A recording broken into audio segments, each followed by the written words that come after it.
All right.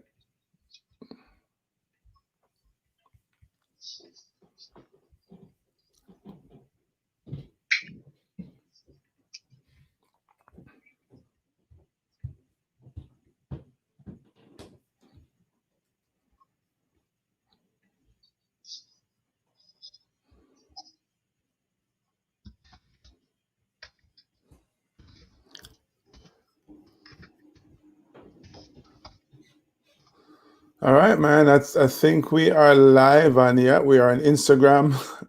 My friends on Instagram are seeing us sideways, but Oh it wow. is what it is. It Mhm. is.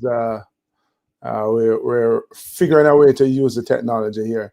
But hey, guys, it is great to be able to connect with you on this Thursday afternoon. You may see the headline there that says the heading "Date with Depression." Want to talk about that in a minute. But I get to hang out with my friend, man. For us Jamaicans, we'd say my brethren. Um, and he's over there in the UK. Yeah. Kwame McPherson is his name. He describes himself as an entrepreneur. Yeah. Man is an award-winning writer. He won the Bird Poet Prize 2020 Bursa awardee. He's one of the awardees this year. Hmm. Has won many other awards in the field of writing and literature. As a lifelong learning trainer, a content organizer, and a book coach. And I describe him as an expert in depression, but he prefers to see himself as an authority. And it's not because of any clinical No, that's right. training or specific Yeah. training that he has received, but more because he is someone who has struggled with depression. And his latest book is actually entitled Date with Depression. And so, I'm pleased to hang out with him. There it is. And there he is on the cover.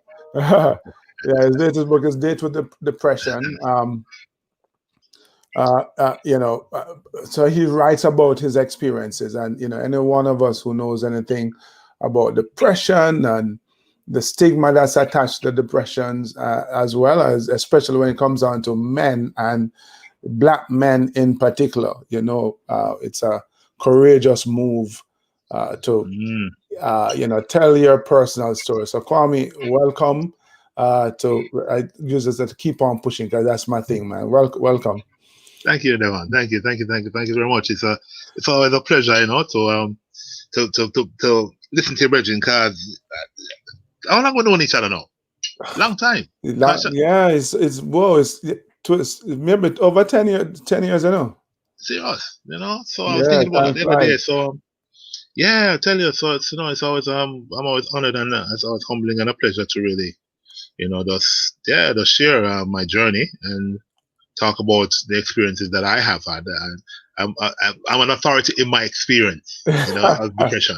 Yes, exactly, So exactly. I'm not an authority in the, like I said, I'm not a clinical practitioner of depression. It's just based on my own experience and based on my own journey. And Hmm. so on that basis, I'm an authority in my journey and on my journey.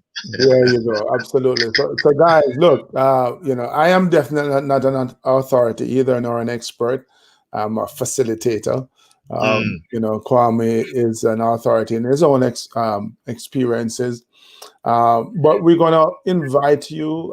We welcome your participation, the questions that you may have for either of us, perhaps more Kwame more so than myself, because he can, as someone who has battled the demons, he can speak to his experiences and perhaps shed some light on how you are a family member, colleague, mm-hmm. good friend, um, can navigate the journey as well.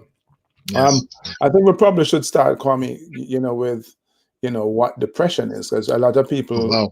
when Yeah. they hear the term depression, sometimes they just think it means sadness. But I was doing a little reading, and it says that depression is really well, is an illness, is a clinical, um, can be a clinical diagnosis. That's right. Um, and you'll see of a depressed mood, I suppose, and you Yes. see Yeah.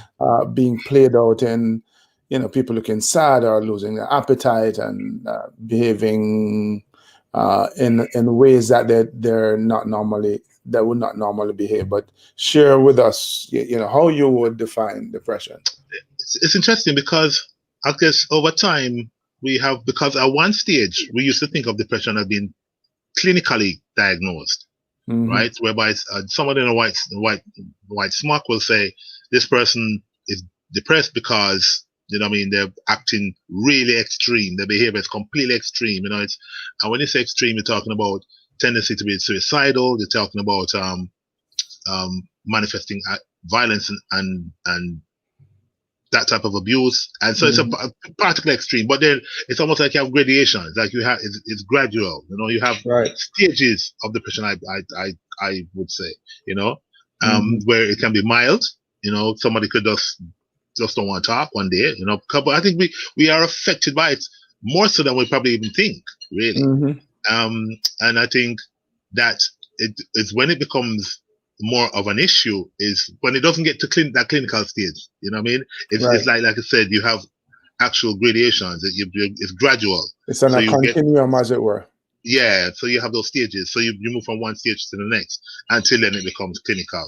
So over a wide spectrum or of a scope, I'd say there's a range of someone who's going through that process, and what can cause it is varied. It can be for a job loss, like for example, what we're going through at this point in time in terms of a lockdown and the issues and anxiety around that, over the past 6 months, in terms of moving from the extreme of having a routine. We have the routine, get up, go to work, have the children come home, you get up, go to work, so there was a routine. Yeah. But now that has completely shifted 360 degrees, not even 180, 360 degrees. Yeah. And the impact of that in terms of somebody's mental health is what we haven't started to see the ramifications of that yet. So, for example, like I said, a job loss, financial woes, because a lot of people who have lost their work will have financial problems in this point in time. You have failed relationships, you have death of loved ones, you have hereditary, so relationship difficulties, separation, divorce. So there's very, very many issues and things or matters that can cause depression in itself. And I guess, like I said, the continuum of all of that can lead somebody to be clinically depressed. So there's a scope, there's a range of that in that regard. And it's a huge issue. More than 264 million people of all ages, suffer from depression, and we're not talking about obviously not one part of the world, but globally.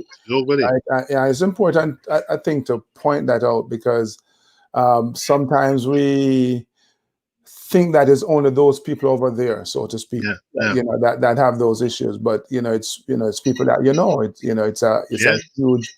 As the graphic here says, it's ranked top 3 among workplace problems, and it leads to significant amount of disability.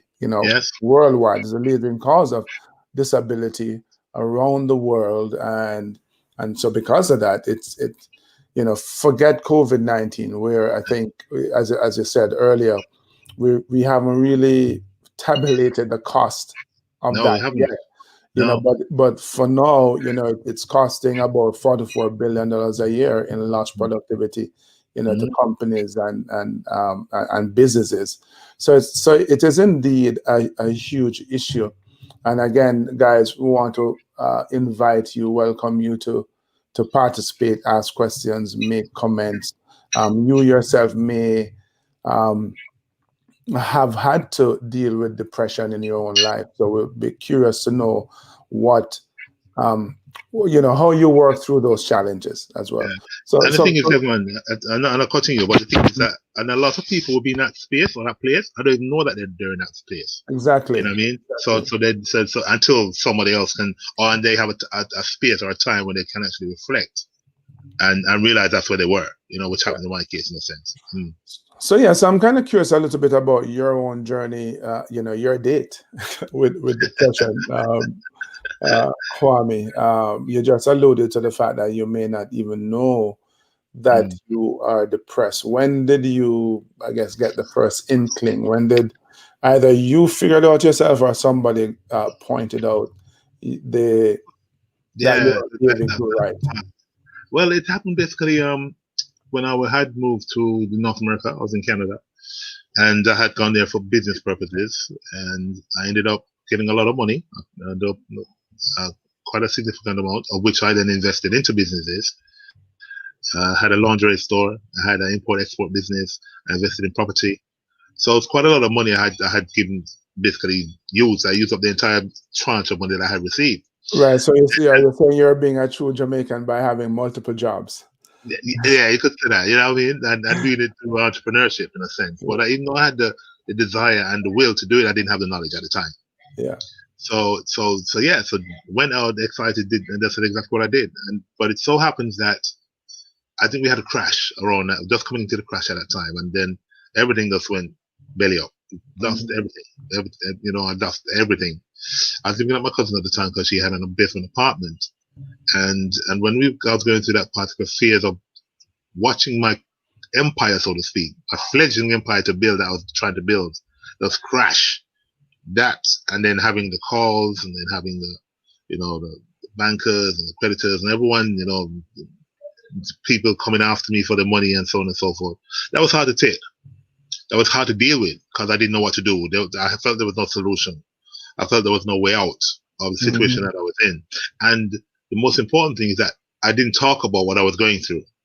So I internalized all of that angst. I internalized it and allowed the anxiety to build up over a period of time. So that's what actually happened. And it was whilst I was going through that, there was people around me who actually identified what was going on. But like I said, I didn't know. The first person who saw it was my cousin, and she was the one who had actually said that I was acting abnormally. The other person who was involved in my life at the time was my ex-girlfriend, and also my sister, and they had come to visit me whilst I was in North America. And it was when they came and they saw me in that situation, they came into that space, that environment. Then they were saying that something wasn't right, and it was because I was still living with my cousin at the time much longer, because they only came and saw me for a couple of weeks and then they left. But my cousin was the one who basically said, "No, this is not you, man. Something not right," because what I was doing and how it was manifesting itself was that I was isolating myself, self-isolating, funny enough, and drawing curtains, being just being it's not like it's a dark space, and it's literally in a dark space because that's all I wanted, just to be in a space which was dark, no windows open, and it was completely dark. I wouldn't say anything to her, I wouldn't talk. I'd come out of the house, go on random walks, walk for miles, talking to myself. And even though they said that the best answer you can get is with yourself, at that time it was nonsense that I was telling myself. Right. And that was the space, that was my headspace at the time. So it was. And like I said, and it had an impact on those around me because they loved me and I wasn't loving myself. Right. Yeah. Yeah. That's important, I think. So you're saying that the people who were around you, so especially your cousin, kind of saw and said something, and so it's important that we're paying attention to our friends and family, and they love us. And to speak up. Yeah, totally. And my cousin's very outspoken, very outspoken, and she basically said to me, I think because she was working, so she didn't see me. She knew I wasn't working at the time. So it's only when I think she had been out for some time, like in terms of taking some annual leave, and she saw me, and she started to realize something not right. You know what I mean? And she called me one day and said, "Michael, this is not you. What's going on?" Michael, my opinion, I've used mother name, and she said, "What's happening with you? Your behavior is abnormal." And I remember her saying that, because one of the things that I was also doing was going to church, which wasn't me at the time. I was a church man. No, I'm not a church man still, but that was out of my normal self. So she saw that abnormal behavior, So and for me personally, at the time, I was trying to find something to fill the void or the space that I was in. I was looking for an answer to why I was in the space or the headspace that I was in, and I ended up going into the church. So she saw that, and for her, that was abnormal behavior, which it was for me. Yeah, you know, completely. and those are the things that she identified, and those are the things she drew my attention to. So And the failure of the business seemed to have been the thing that precipitated this yeah, state, this without a move. doubt, yeah. Is there another time, an earlier time in your life when you that now that you think back that you could go, maybe I was depressed in that moment as well, or that Um, was kind of the that starting was point for the well, journey? it's interesting because there were particular experiences that I had previously, and those were mainly relationship issues. It wasn't had anything to do with money at the time. It was mainly relationship. And I remember when the ex that I was with, we were on and off for a period of time, very on and off, very on and Mhm. off. And I adored her a lot, and even that became overpowering. So I then started to manifest negative behaviors in terms of, for example, you know, I became so obsessed, and I didn't realize that that was also a form of depression in itself, because Mhm. I had become so fixated on her that I couldn't say anything else, Yeah. and so all my behaviors, again, I was abusive or violent in that regard, but there were things that I would do to the extreme. So, I call every day, or what I mean, the things that I would do, and that in itself Right. was, and when I went through the particular experience that I was going through, the major ones, I was able to look back and say that was also a form of depression in itself, and that was brought on by relationship, as I identified earlier. What causes depression is also relationship breakdowns, or relationship woes and angst. So it Mhm. did enable me to look back at particular behaviors I had previously before the ones I had in North America. Yeah. So it's kind of interesting because here it is that you are calling her every day and trying to, quote unquote, be there, but your your obsessive behavior is really just pushing her away. Yeah, exactly. Yeah, Exactly. and Exactly. creating more angst and anxiety for you. Yeah, that's right. That's right. So Mm. and so that also so you're able to be, when you have, and like I said, after I've been through the episode that I've been through, into my own experience, into the major matters that came up while I was in North America, Hmm. I was able to look at what had gone before, and I was able Yeah. to check mark and milestone and what had taken place, you know. Yeah, and but I was able to reflect on them and say, yep, at that point in time, I was that. Oh, that's the reason why. Mm. But being in North America was the one that brought everything home, Okay. culminated in So everything. your cousin, your sister, your ex kind of pointed out your abnormal behavior. Um, talk to us about the process. I'm sure it's a journey. I'm sure they pointed it out, but you didn't just like flip a switch and No, start no, working your no. way out of depression. Yeah, it is a process, and the process began because when my cousin pointed it out to me, and she said that I need to be focusing on who I am, who the core of my being is, and I started to take up, because I love her a lot and I respect her for her advice and wisdom. Hmm. And she had referred me onto a black bookstore, which is in our locality, and that was the start of the process, I guess, because I started to go and started to read, because I was doing a lot of reading in regards to our story, our history. Hmm. So I started to read a lot and started to learn a lot and relearn, and that was starting the step. But when my ex then said, she invited me to listen, let's go to Africa, just to experience being in the motherland. That was when the full push of rehealing actually started to take place. So the things that happened, like I said, those are little points in the journey where I can start to say, yeah, the healing began at that particular time, or the healing started in that term of the process. And so the reading helped, and like I said, getting away also helped, and going to Africa actually helped immensely in terms of the journey of healing. Hmm. Um, and yeah, and that, as you know, the story around that, which I guess we're going to, Yeah, the completely. experience of being in Africa, which actually started to speed up the process of healing. Talk to me, call me about I guess one, your reluctance to perhaps admit, embrace the fact that you are depressed, and generally, why it is, in your opinion, people, especially men, um, try to keep this a secret. Oh wow. In terms of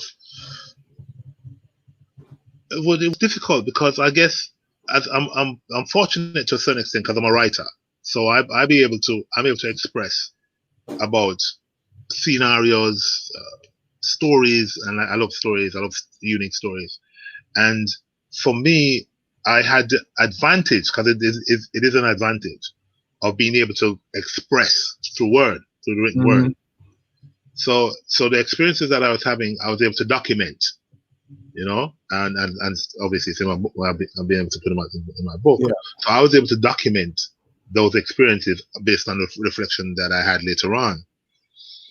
So I have an advantage in that regard. And I wanted to tell a story about myself because I hadn't, up until then, I hadn't actually, before I actually written this book, there's only probably one other story that I actually told, which was personal. Everything else is fictional or Right. factual. So this particular book is a personal story in terms of my journey. So I got to a place where, I said, I've never written anything about myself. This part of my life was a very interesting part. And when I reflect and looked at what I've been through at that time, and I said, yeah, it's a way of growing, and I've used that in my workshops. Anyone, is that be journaling, it's great to journal. So to see where you were at that particular time and see where you are when you get the chance to reflect. So that was for me. That was the main thing, was to write and document what I was going through. And like I said, I was doing a lot of journaling at the time. I still do. Mm-hmm. The difficulty for us as men is based on a lot of things, I believe. It's based on our history, African Caribbean men, in particular African men who are in the West, who grew up in the West and have we evolved in the West. It's based on our history. It's based on societal and cultural definitions. And this has compounded over time. And I think we have become, we are now in a place where we find it difficult to express because of these residue stuff that we have, because of these links that we have to the past, because of what we have in the present in terms of the societal stuff. And then obviously those have stopped us or limited us from being able to talk about how we feel. And I think that the challenges are obvious, as we can see around us, and we have seen them displayed and manifested in how we treat each other as men, and how we treat the loved ones that we have amongst us, and how we treat ourselves, because we do abuse ourselves because we're unable to express and be vulnerable, Yeah. Vulnerability, an important word, I think, because men, they grew up, and doesn't matter, I think, where you grew up as a man, society has conditioned us to be tough, to be full of machismo, right? The testosterone is just flowing, boy. Yeah. And so, this idea of showing weakness is antithetical to this image of what a man should be. And so we tend to suffer in silence, and you see it.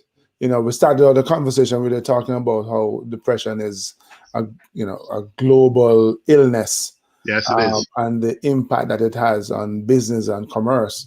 I think that's important because most, we take ourselves to work, and if you're depressed, and as we discussed there, it's a continuum. But I think some of the violence that we see in work, and I'm not an expert, could probably has its roots in depression. Of course, and take for example, as you're aware, take for example, like in Jamaica, where we have murder-suicides, for example, because of the pressures that the person may be in a particular type of job. Or if you look at North America, for example, where you have an ex-employee who's probably been fired from his job, or he lost his job, and goes back and and then enact violence because he's now lashing out. You know what I mean? So those to me are elements of depression. Because for somebody to go to that extreme, it must have been in a particular place for that to happen. You know what I mean? Mm-hmm. Yeah. So for sure, it is much more common and prevalent than we actually want to believe, I think. Indeed. So talk us through that experience, that our spiritual experience that you had in Africa. That kind of read from the book to embrace, to face the demons, as it were. All right. this part for me in terms of when I relay this part of my experience, I tend to read from a book because I feel that is where someone can grasp the whole essence of that time and grasp where I'm coming from when I talk about how important it is for us as African Caribbean men or African men in the West, and that element of why we can't open up and be vulnerable. So let me just see if I can find it in the book. Yeah, there we go.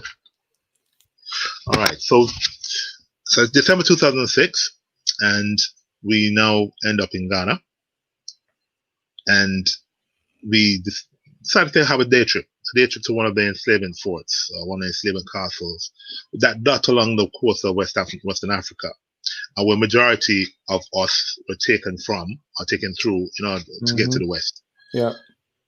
So this is the experience that I had when I went to Cape Coast, which is one of the forts along the coastline.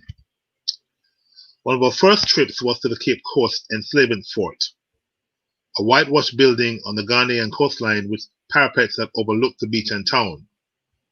Our guide told us that from the parapets we can see in the distance the crucifix spires of 3 churches. And for sure, when we ventured to the top of the fort and looked over the town, we saw the churches and their spires, clearly against the bright blue sky along with the hundreds of people living within the city. Within myself, I found it ironic that those who profess to follow the Christ and supposedly love their fellow man allowed a cruel crime of humongous proportions to take place right in their view, or better yet, under their noses. What did that say about them and their religion? I was extremely puzzled. We climbed down steps and made our way into the dungeon below the fort, and there I experienced another phenomenal spiritual moment that has stayed with me to this day. It was dark and foreboding, with a single bulb hanging from a wire, its light bouncing from the walls and the rocky roof, causing shadows to flit against the craggy walls. The atmosphere was stifling, and I felt I had been bundled in with another few hundred people, many of whom I never knew, into a room made from many less than number. I felt the spirits calling me, and I was without a doubt that affected by their presence, the deafening silence embracing me. I was sure that there was an effect on the others too, since most of us, when we re-emerged into the beautiful daylight, were crying.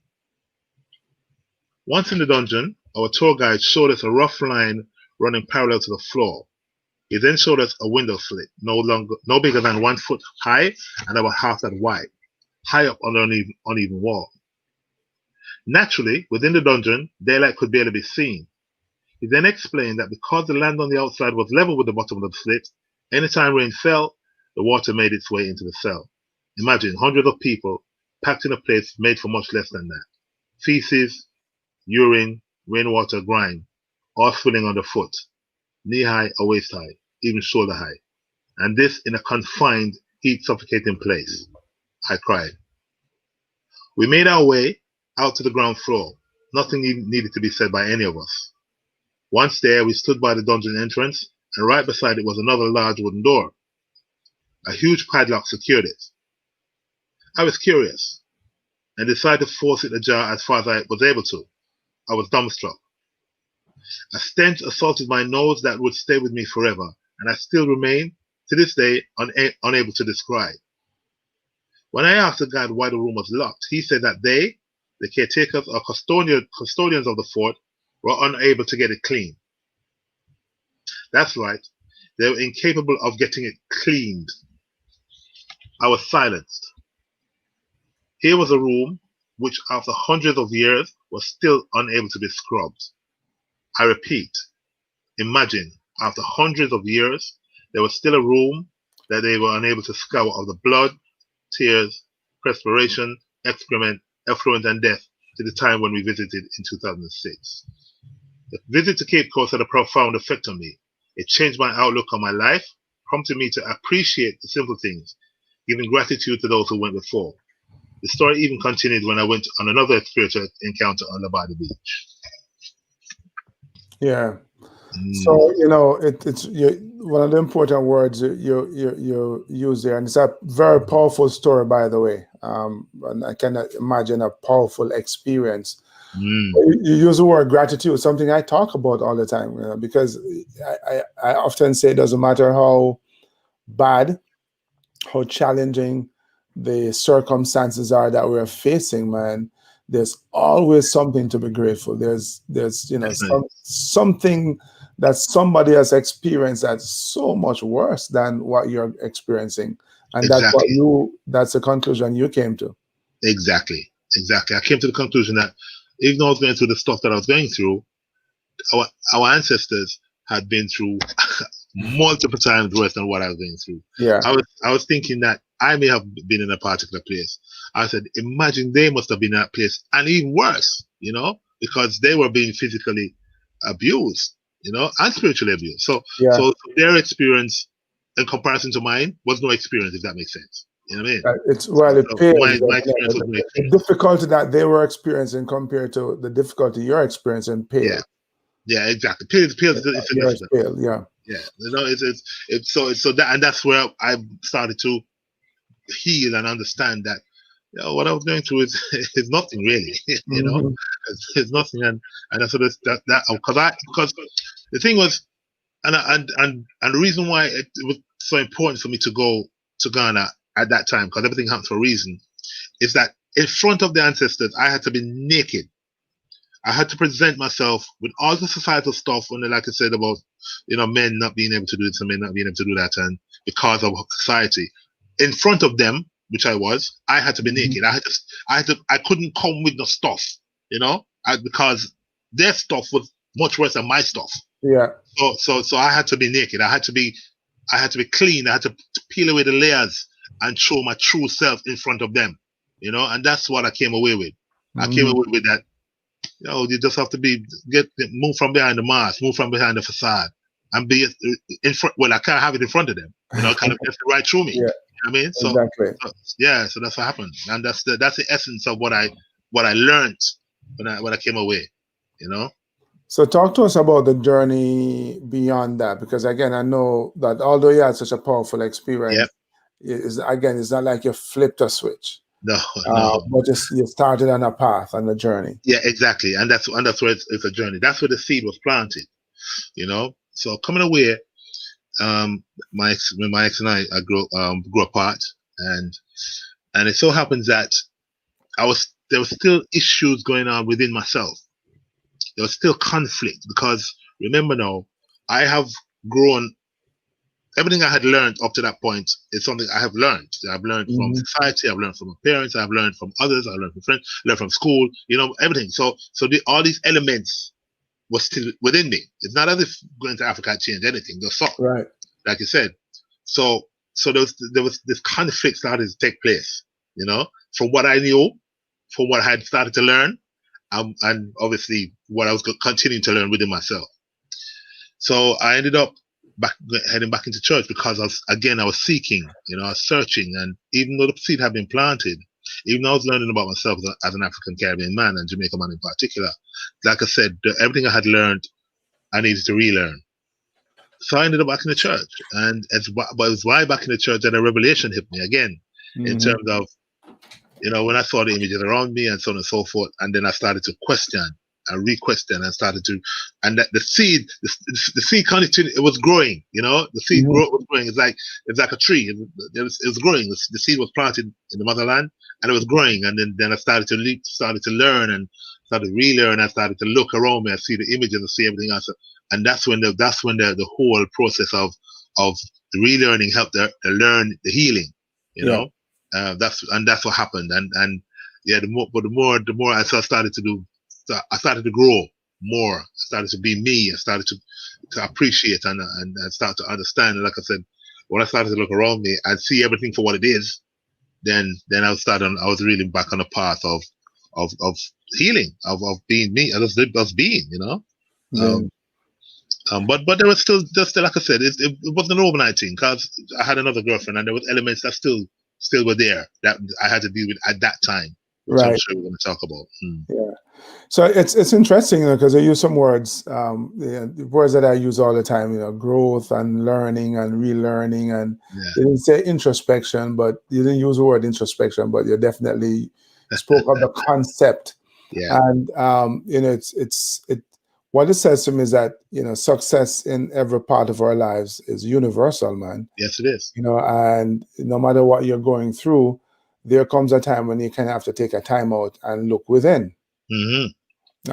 You said you went naked in front of the ancestors. All of us at some stage have to become naked, because that's what happens when you start looking within and start really, picking yourself apart to kind of figure out, wow, where do I start? And once you've become naked, you start learning and relearning new things, and that allows you to grow and get on your journey, which is quite frankly a never-ending one. Yes, So, it is. and that point, Kwame, I mean, how would you describe your mental state now? Oh man, my mental state is it's great. It's funny because it's interesting. You should ask that question because with this lockdown, this global lockdown that's going on, personally speaking, I'm not affected by it. Listen, I'm talking because, and I guess because of when you have a particular experience of something to this almost tantamount to this, you know what I mean? When you and I have that experience, like I said, how many years ago, I take it for what it is. Now I take everything for what it is, and I said, okay, it's taking place.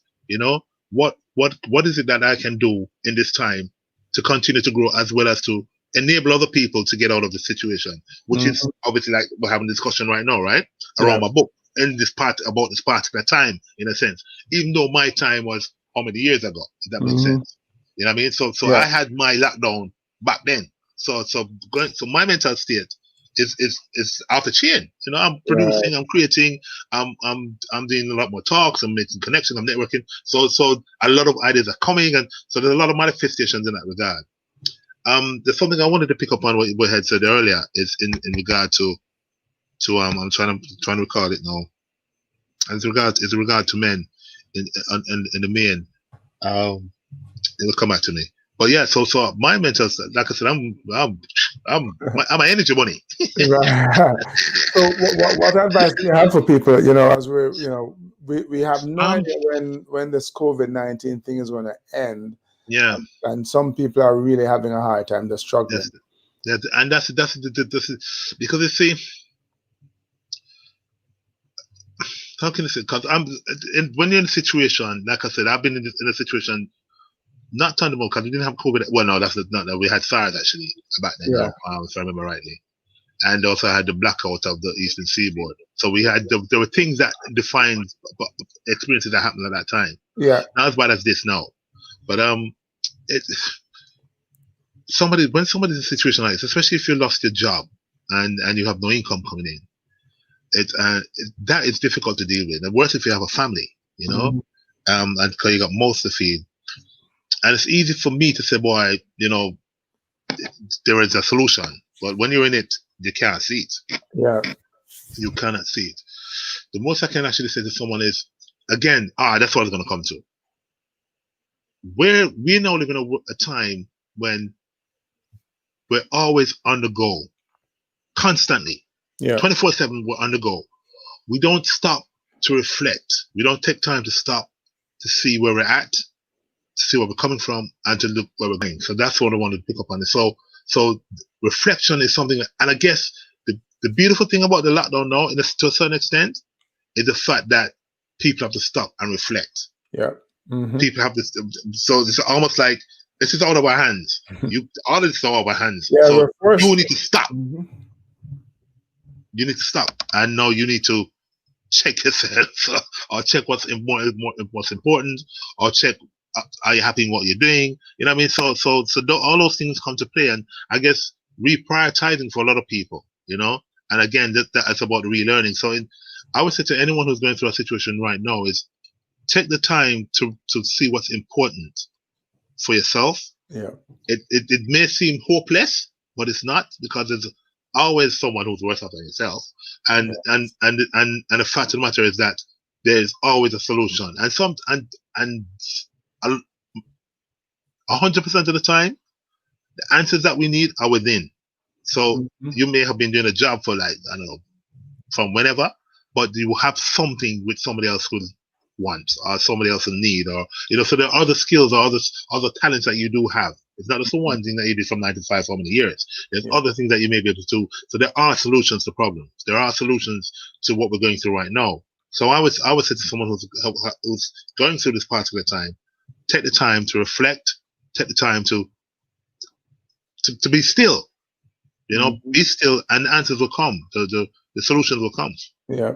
It's as simple as that. Yeah, a good point there, and it's I really it's still connected to the whole idea of gratitude, about the fact that regardless of how bad your situation is, somebody else is having it worse. And just think about, it might be bad for you, but somebody is having it so bad they wish they were in your shoe. Exactly. You can imagine that, right? Yeah. Let me turn on the light. Turn on the light. I look dark. It got dark. Yeah. Let's see if that works. Yep. Yeah, I look kind of dark. Yeah, well, I know it's nighttime for you, but I guess it's, the ancestors I say, hey, it's time to go.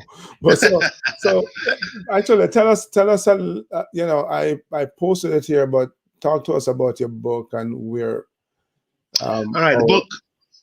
Yeah, man. The book itself is it's available online. It's available from lulu.com. And I put people that way. It is available on Amazon, but www.lulu.com, and just do a search My Date with Depression, and you'll find it. The ebook, I haven't done the ebook yet, but that will be coming out within the next couple of days, really. Right. So that's where it's really available. And if anyone wants to contact me, they can get me by my public email. There we go. Yeah. I'm on Instagram, Facebook. Well, on Instagram, I'm Maxkey.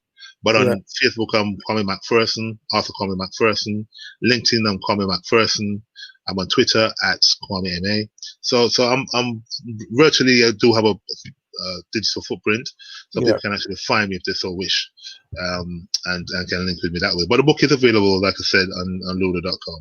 Cool.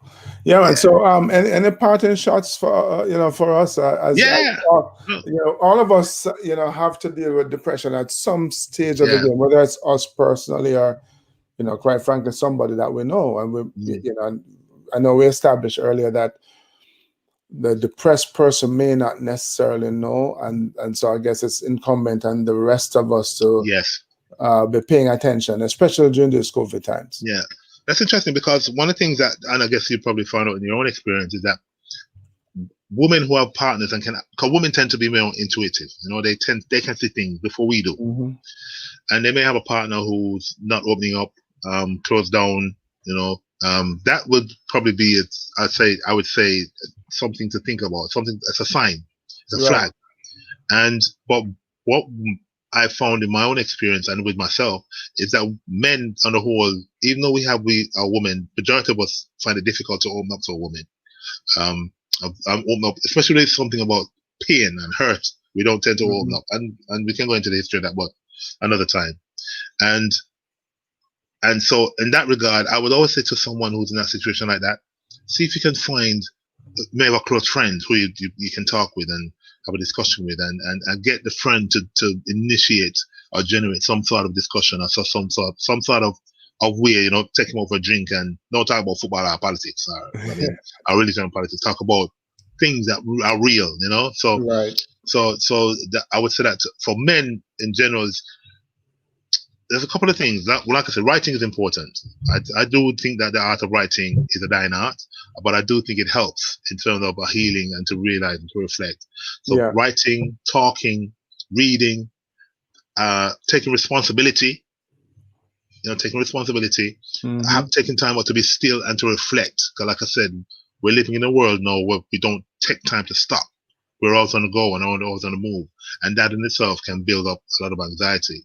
So we need to take time to stop and to just reflect, and having good supportive people around us. People who, like I said, not a drinking buddy. Well, you can have a drinking buddy who's also supportive, but not just somebody go to a bar or pub and just sit down and drink and chat. Foolishness. Right. You want people who can move beyond that, and have discussions which will enable someone to open up. And also, one of the most important things which we have touched on is counseling. I think that a lot of times, because there's an episode where in my own life I had to go for counseling, because I was afraid things were still coming up. I still had residue of stuff, and Right. I actually asked for help in order for me to go to counseling. So that's something which we can do too. As men, as I said earlier, we can be macho, and we can also be macho to ask for help. You know what I mean? Right. There's nothing wrong with that. You know, so in that regard, you know, we can be weak. You know, in that, but it's also a strength. You know, Yes. it's funny enough. But so definitely asking for help, definitely asking for support when going through that would enable somebody to get through the struggles or the mind space that they're in. You know, because it's all about the mind. Yeah, man. Nancy, thank you so much for joining us, Nancy Jean. Hello, Nancy. We appreciate you. Yes, I agree. Writing is important. You know, it gets you to express yourself without necessarily having to say it to somebody else. You know, 'cause sometimes you just need to get those thoughts that are swirling around in your head out. Yeah, totally. And I must add quickly that I help people write their own stories. I help people write their own books, and I'm a book coach in that regard. So I do. I have clients all over the world, but I help people write and publish their own books and tell their own story. You know, of stories. You know. Indeed. My friend, it's great to hang out with you, man. It's always great to catch up and to expound on such an important subject as this. Thank you. I always love to talk about my journey and the elements of my journey because it can touch many people in that regard. But I think that we're, in the terms of the time that we're living in, it's important now more than ever for us to be able to just talk about stuff, really. Yeah. Whatever it is, taboo stuff. Let's talk about it because we can't keep it in anymore. You know. So folks, you know, depression. It's not something. It's an illness, just like a migraine, headache, exactly. or you know, some other physical ailment that we are prone to suffer from. So it's really time we kind of remove the stigma from mental illness and embrace people because they are sick. And I want to encourage you, if you are suffering from mental illness, to kind of come out of the dark, man. And let us know so that we can help you, especially us men, right? Do, you know, stop trying to be a hero, man. I often say the only heroes are the dead ones, right? Yeah, exactly. You know, I'll be their own hero. Yeah, exactly. You know, and you know, in fact, you coming out and saying something is more of a hero than you sitting in a dark room, and that's what you did, Kwame. You're a hero to many because you're shining light. You're shedding light on something that people want to sweep under the rug and pretend that it doesn't happen. So yes, Nancy, they have to come out of the dark and come into the light. They have to go into the dark, man. So once again, Kwame, thanks for joining us. Thank you. And friends, let's continue the conversation, man. I know that many of you will be watching this, the recorded version, but I love to continue the conversation around this topic because it's an important one. Yeah, man, definitely. All right. Take care. Walk good. Yeah, man. Thank you, man.